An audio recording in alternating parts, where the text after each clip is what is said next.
Olá, senhores! Na reunião de hoje analisaremos um filme de 2020 chamado How I Became a Superhero. O filme é basicamente assim. Morrow é um policial que não se importa com nada e vive chegando atrasado, além de não tratar muito bem as pessoas. Ele acaba se envolvendo em uma investigação sobre criminosos que estão roubando os poderes de super-heróis para vender. O problema é que muitos jovens estão tomando essa substância e cometendo crimes, então agora ele vai ter que encarar o passado e dar um jeito nisso com sua nova parceira e sua antiga equipe. Respira fundo e vem comigo que eu te explico como tudo aconteceu nessa história. O filme começa mostrando o nosso querido policial chamado Morrow, que acabou de acordar e já tá recebendo uma ligação do seu chefe para resolver um caso de incêndio que aconteceu em um clube. Ele chega bem atrasado e seu novo colega de trabalho já começa a reclamar. Então, depois de ver a cena do crime e falar com o policial, ele vai até a delegacia conversar com o chefe da polícia e precisa ouvir as reclamações dele, já que todo dia ele chega atrasado. E quando chega não faz nada e não tem um bom relacionamento com ninguém. O chefe gosta dele e sabe que Morrow está tentando superar um momento difícil, então ele tem a ideia de arrumar uma nova parceira, a Tenente Schultzman. Os dois se estranham bastante, já que ela teve uma primeira impressão muito ruim dele. Mas esse momento não dura muito, pois eles recebem uma ligação de emergência sobre um caso de refém em uma escola. A situação lá dentro tá terrível, porque tem um aluno com poderes de fogo e ele tá botando todo mundo pra correr. Só que ao mesmo tempo tem uma aluna chamada Lily, que está com muita dificuldade em controlar os poderes. Então ela sai correndo e se tranca no banheiro. A polícia chega e eles pensam que o menino é o responsável por trás do incêndio que aconteceu no clube, enquanto os outros policiais planejam uma estratégia de ataque para neutralizar Morrow. Morrow deixa a arma na sala e se aproxima do menino tranquilamente. Ele fica fazendo piadas para tranquilizar o garoto e quando ele desliga o fogo das suas mãos, Morrow e os outros policiais o prendem na hora. Os policiais encontraram dois objetos estranhos que são bastante suspeitos, e depois de uma investigação mais aprofundada, descobrem que o caso de incêndio anterior não foi obra do menino. Então existe uma outra pessoa que tem exatamente o mesmo poder que ele. Morrow e Schultzman voltam do carro juntos,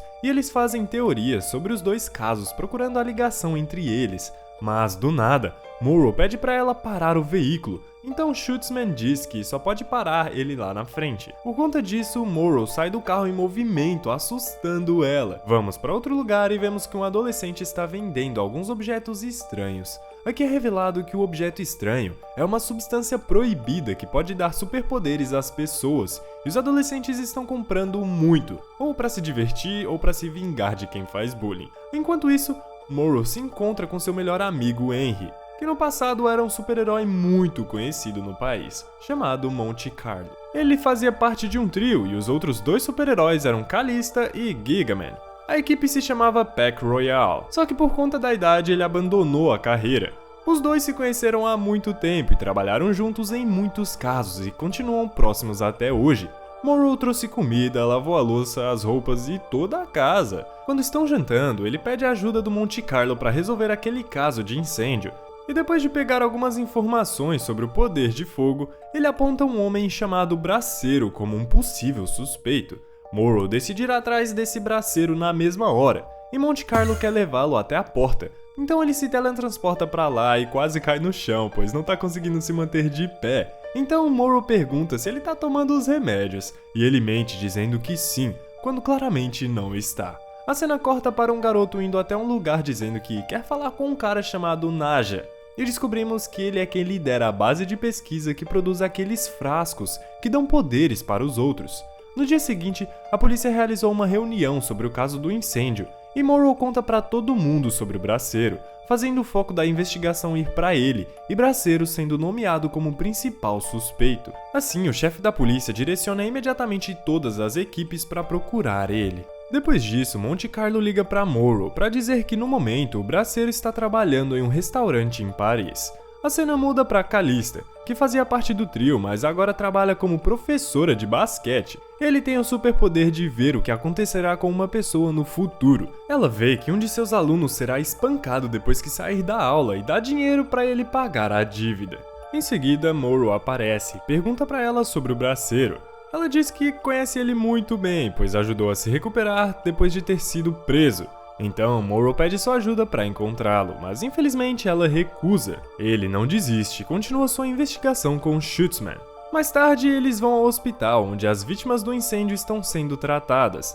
O médico diz pra eles que o braceiro foi a primeira pessoa que não sobreviveu, mas não foi por conta do fogo, e sim por terem drenado todo o seu sangue para criar aquela substância. Sabendo dessa informação, eles precisam encontrar o culpado de tudo, então começam a fazer perguntas para todas as pessoas próximas do braceiro. Naquela escola onde aconteceu o caso do menino com poderes de fogo, vemos o garoto que trabalha pra Naja indo falar com a Lily, aquela garota que não estava conseguindo controlar os poderes e teve que se esconder no banheiro. Ele diz que ela não precisa se esconder mais, pois tem alguém que pode ajudá-la. Naquela noite eles decidem ficar até tarde e olhar as fotos das câmeras de segurança do local. Pela foto, Morrow encontra uma pessoa que conseguiu fugir de lá e inicia uma busca em todos os hospitais que estão tratando as vítimas do incêndio. Após algum tempo, eles conseguem encontrar o menino. Ele estava com o ombro todo queimado e não queria revelar a identidade do fornecedor. Então Schutzman tem a ideia de enganar ele, dizendo que quando foram interrogar outro garoto, ele explodiu por conta do efeito colateral. Ela disse que se ele revelar o nome do fornecedor, vai conseguir encontrar o antídoto para salvá-lo. Ele fica com medo e aceita, dizendo que perto da escola tem um cara chamado Ishmael, que está vendendo a substância. Ele realmente trabalha pro Naja, mas roubou muitas substâncias e desapareceu com elas. Então Naja imediatamente manda todos os seus homens encontrarem Ishmael. A cena muda para Ishmael que está caminhando em direção a algum lugar. Os policiais já estão esperando e quando ele percebe, tenta fugir correndo para todos os lados. Morrow e Schutzman tentam pegá-lo, mas ele se esconde numa loja e depois de um tempo procurando, ele dá de cara com ele e Morrow usa o extintor de incêndio para derrubá-lo. Depois disso, Schutzman tenta interrogá-lo, mas ele não diz nada, então Morrow tenta, e o resultado é o mesmo. A polícia está ficando cada vez mais confusa. Morrow decide ir comer algo para passar o tempo, e Monte Carlo liga para ele dizendo que um super-herói chamado Eclipso está sumido faz uma semana. Seu poder é o de deixar qualquer pessoa cega instantaneamente. Eu tô cego dos olhos! Eles suspeitam que talvez ele tenha algo a ver com o caso deles. Alguns momentos depois, Eclipso ataca a delegacia de polícia. Ele está com alguns dos homens de Naja e sua missão é libertar o Ishmael. Morrow também encontra Schutzman e ela está cega, então acaba se atrapalhando e cai de um lugar bem alto. É revelado que Morrow tem o superpoder de telecinese, que é basicamente mover ou levitar os objetos com a força do seu pensamento e tal. Ele usa seu poder para salvar a Schutzman. Enquanto isso, Ishmael é levado pelos homens do Naja. No dia seguinte, o pessoal está tentando recuperar os arquivos da delegacia que foram destruídos e calculando os danos. Morrow está se sentindo estranho, então Schutzman vai falar com ele. Pela primeira vez, os dois conversam como amigos, e Morrow conta suas histórias da época que ele trabalhava com os super-heróis. Ela pergunta para ele o que aconteceu que fez ele ser tão triste, e nesse momento alguém chama ela para dar o depoimento sobre o dia de ontem. Agora vamos ver o que aconteceu com Ishmael. Naja tá com muita raiva dele, e ficou rodando um peão na cabeça do garoto enquanto fazia perguntas. Ishmael jura que fez tudo sozinho, e quando Naja manda seus homens sumirem com o corpo dele, Ishmael diz que viu um policial com poderes de levitação, e logo em seguida Naja ataca o garoto e usa a corda do peão para tirar a vida dele. Só que o poder parece interessante, então ele manda procurarem esse tal policial. Ao mesmo tempo, Calista vai falar com o Alex, que é um de seus alunos, e pergunta onde estão os dois amigos dele. Alex diz que eles estavam querendo provar uma parada diferente, então decidiram tomar uma daquelas substâncias que dão poderes. Então Calista vai atrás deles, e tem uma visão sobre os dois alunos que tomaram a parada e não aguentaram, caindo no chão sem vida. Ela não chega a tempo, e isso realmente acontece. Essa substância é nova e ainda está em fase de testes. Os dois garotos são apenas cobaias.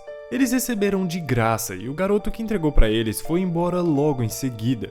O problema é que a fórmula foi desenvolvida pelo Naja, a partir do sangue da Lily, que foi sequestrada e descobrimos que ela é filha do Giga Man. E o superpoder que está em seu corpo não é nada menos que o do seu falecido pai. Morrow, que sabe disso, está muito irritado e imediatamente começa a investigar o sequestro. Ele vai até uma casa e começa a procurar pistas, encontrando Calista lá. Os dois não conversam muito e parecem ter alguns assuntos mal resolvidos.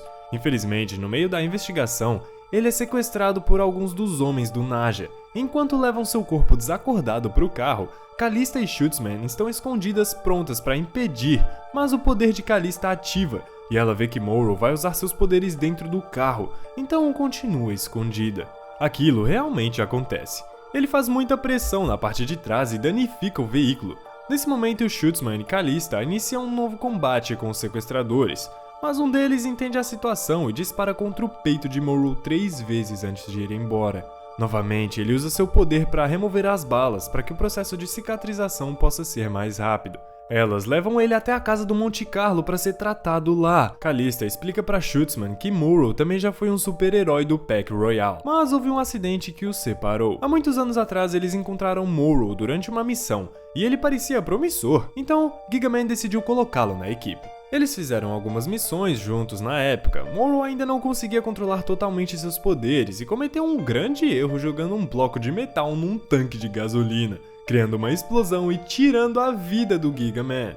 Ele nunca se perdoou por causa disso, nunca mais usou seus poderes, mas agora eles concordam em se unir para salvar Lily e capturar Naja. Enquanto esperam Morrow melhorar, eles iniciam uma investigação, começando pelo número de telefone que Morrow encontrou na casa da garota, e é de uma psicóloga que inclusive era a mesma do braceiro. Monte Carlo decide ir lá para investigar, e finge que realmente quer fazer a consulta, mas pede um copo d'água, e quando a doutora vai buscar, ele se teletransporta para um lugar e coloca uma escuta lá. Então, continua como se nada tivesse acontecido. Horas depois, quando já está em casa, ele termina de configurar a escuta, e a equipe passa o resto dos dias ouvindo as conversas para ver se encontra alguma informação sobre como chegar no Naja. Schultzman encontra um jornal antigo falando sobre o desentendimento da psicóloga e um cientista. Então vai atrás do cientista para saber mais sobre a vida dessa mulher. Ele diz que ela era sua pesquisadora mais brilhante, mas teve que pôr um fim na parceria, pois ela ultrapassou os limites e queria fazer um experimento com humanos. Ao mesmo tempo, a psicóloga está numa ligação com o Naja, perguntando se Lily está bem, e decide ir até lá para ver o estado da garota. Calista segue ela e finalmente conseguem a localização da base do Naja. Eles descobrem a identidade dele. Seu nome é Matias Najarovski e ele tem 35 anos. Monte Carlo dá uma de doidão e fala pra irem lá na base dele resgatar a garota. Mas Calista grita dizendo que ele tem Parkinson e por causa disso não vai conseguir nem abrir a porta, muito menos lutar contra uma dúzia de bandidos. A psicóloga pede pro Naja soltar Lily por ela ser só uma criança, e ele não aceita, e ameaça ela dizendo que não quer que ela mande nele.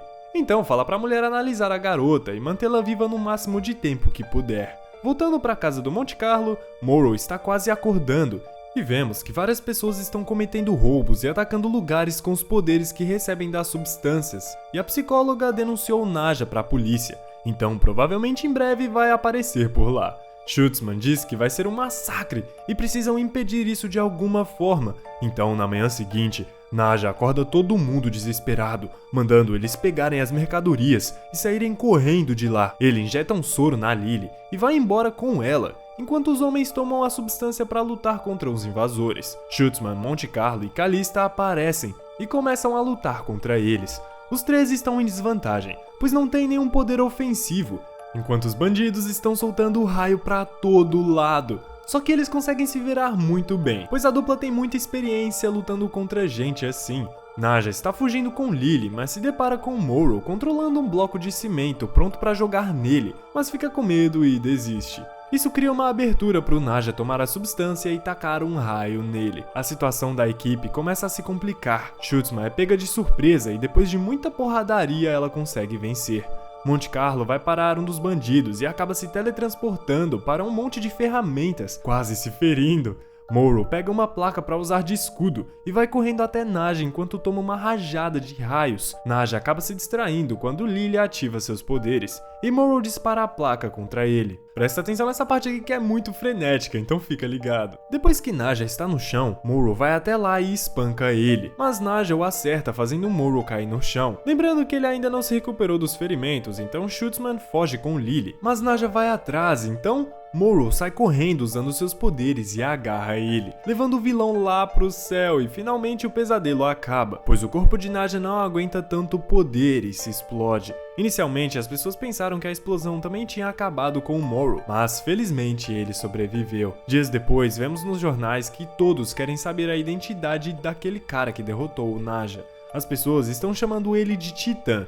Eu sinceramente achei um bom nome, comparado a todos os outros nomes que tinham nesse filme. O filme termina de forma feliz, com o caso de incêndio resolvido, e Lily sendo salva. Schultzman compra uma máscara pro Morrow, e os dois iniciam um novo relacionamento. Assiste esse vídeo aqui que eu postei esses dias, hein? É sobre uma garota que vive num mundo bem parecido com esse, onde as pessoas despertam seus poderes aos 18 anos, mas ela já tem 25 e não teve nenhum poder ainda. Então agora vai fazer de tudo pra despertar o poder dela. Tamo junto, um abraço do Henrique, beijos!